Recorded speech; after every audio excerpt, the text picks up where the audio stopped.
اسی کو کہتے ہیں ترادف۔ اب سوال پیدا ہوتا ہے کہ کیا بھاگنا تو ہر جگہ پر صرف بھاگنا ہی آئے گا؟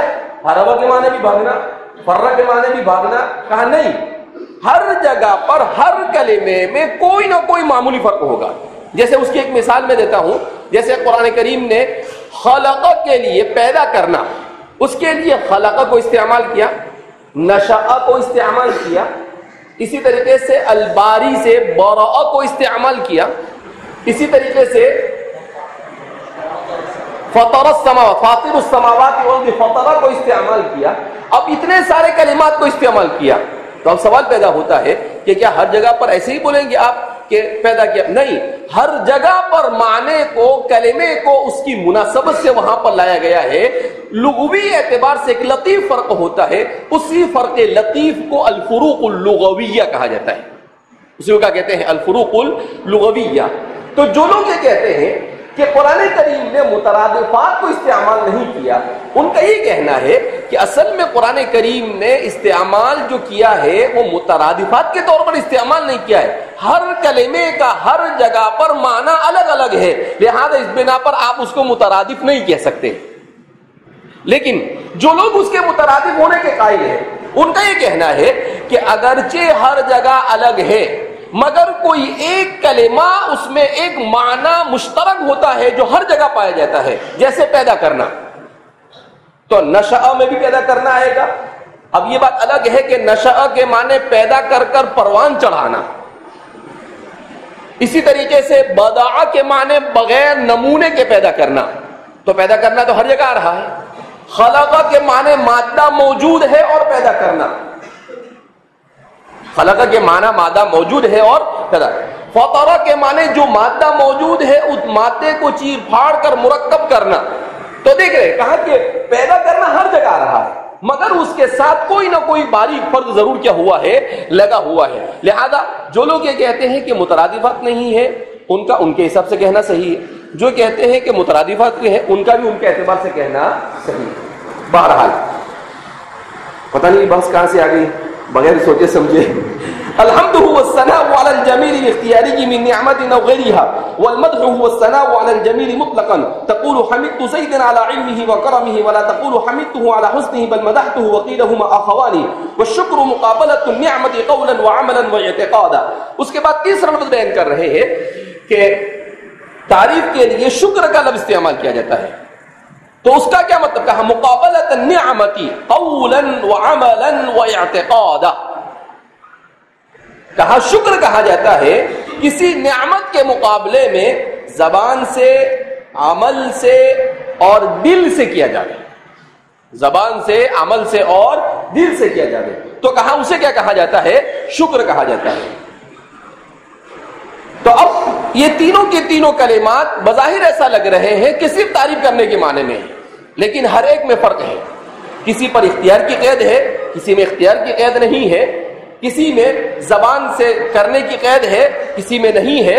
حمد کے اندر میں اسی لیے بعض حضرات نے کہا کہ اصل میں یہ تعریف یوں ہونی چاہیے، هو الثناء علی الجمیل الاختیاری کی باللسانی، باللسانی کی قید ہونی چاہیے تھی جو مصنف نے یہاں پر نہیں لگائی ہے۔ کہا کیوں نہیں لگائی؟ تو بعض حضرات نے کہا، مصنف نے کہا کہ بڑے بڑے بچے، بڑے بڑے لوگ پڑھیں گے، اتنا بھی نہیں سمجھیں گے کیا وہ۔ اب جو ہر حاشیہ لکھنے والا ہوتا ہے وہ اپنے کیونکہ اس کو مصنف سے بیچارے سے لگاؤ ہوتا ہے، تو اس کی ان کی طرف سے وہ یہ سوچتا ہے کہ بھئی زبردستی ساری تسامحات مصنف کی طرف بھیج دینا یہ مناسب نہیں ہے، تو انہوں نے یہ کہا کہ باللسانی، کہا کہ بڑے لوگ ہیں اتنا تو سمجھ لیں گے نا، اس لیے انہوں نے باللسانی کو ذکر نہیں کیا۔ لیکن ایک توجیہ بھی ہو سکتی ہے کہ باللسانی لکھا ہو، کاتب صاحب بول گئے، ویسے بھی کرامات کاتب مشہور ہے، تو اس لیے ہو سکتا ہے کہ کاتب نے اسے سہو کر دیا ہو، تو جو بھی ہو بہرحال باللسان ہونا چاہیے تھا، اس لیے کہ لسان کی قید لگائی گئی ہے حمد کے اندر میں۔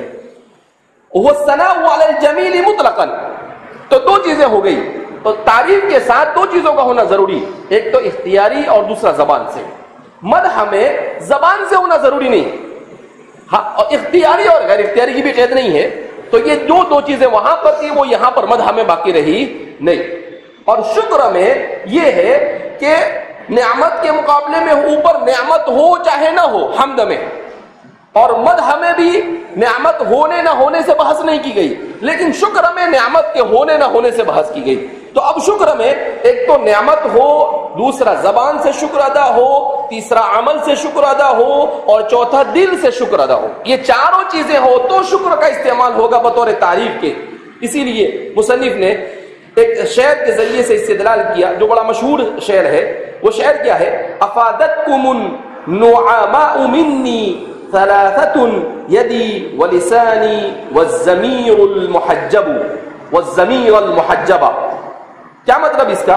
اس شعر کے سلسلے میں بیان کیا جاتا ہے کہ سیدنا حضرت علی کرم اللہ وجہہ رضی اللہ عنہ کے زمانے میں حضرت علی نے کسی کے ساتھ حسن سلوک کیا، اس کو کوئی انعام اور اکرام دیا اور اسے اس کی تعریف کی اور اس کی ستائش کی، تو اس نے اس ہدیے اور انعام کے اوپر یہ شعر کہا اور کہا افادتکم النعماء منی ثلاثۃ، کہ میری جانب سے آپ کے اس ہدیے کی وجہ سے 3 نعمتیں اور 3 انعامات آپ کو حاصل ہوں گے، اور اس ہدیے کے مقابلے میں میں آپ کو 3 چیزوں کا وعدہ کرتا ہوں۔ وہ شاعر یہ کہتا ہے، وہ کیا ہے؟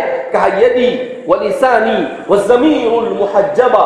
کیا مطلب؟ والضمیر المحجبہ پڑھا گیا کہ یدی ولسانی، کہ میں اپنے ہاتھ سے آپ کو کبھی تکلیف نہیں پہنچاؤں گا، اس لیے کہ آپ میرے منعم ہوئے، آپ میرے محسن ہوئے، تو میں اس کا بدلہ یہ کروں گا شکرانے کے طور پر کہ میں اپنے ہاتھ سے آپ کو تکلیف نہیں پہنچاؤں گا۔ ولسانی، اور اپنی زبان سے میں آپ کی تعریف ہمیشہ کرتا رہوں گا، اور میری زبان آپ کی تعریف سے رطب اللسان رہے گی۔ اور تیسرا والضمیر المحجبہ، اور میرا چھپا ہوا ضمیر۔ کیا مطلب؟ کہ میں اپنے دل میں کبھی آپ کے بارے میں حسد اور کینہ نہیں لاؤں گا، میں اپنے دل میں آپ کے بارے میں کبھی حسد اور کینہ نہیں لاؤں گا۔ تو اس نے یہ کہا کہ میں زبان سے آپ کا شکریہ ادا کروں گا، اسی کے ساتھ ساتھ میں عملی طور پر یہ کہ میری ذات سے کبھی آپ کو تکلیف پہنچے ایسی کوئی صورتحال نہیں پیدا ہونے دوں گا۔ اور تیسرا فرمایا کہ میں آپ کے ساتھ کبھی حسد اور کینہ نہیں کروں گا، اور آپ کے بارے میں کوئی ایسی چیز کو لانے کی کبھی میں کوشش کروں گا نہیں۔ تو اس طرح سے اس نے کہا کہ جب بھی آدمی کو ایک سبق سکھائے شاعر نے کہ جب بھی کسی آدمی پر کوئی احسان کرے، چاہے وہ احسان ظاہری ہو چاہے وہ احسان باطنی ہو، دونوں صورتوں میں انسان کو یہ کام کرنا چاہیے کہ اپنے محسن کا شکریہ ادا کرنا چاہیے باللسان، زبان کے ذریعے سے، اپنے محسن کو کبھی ستانا نہیں چاہیے، اور تیسرا بیان کیا کہ اپنے محسن سے حسد اور کینہ اور کپٹ نہیں کرنا چاہیے۔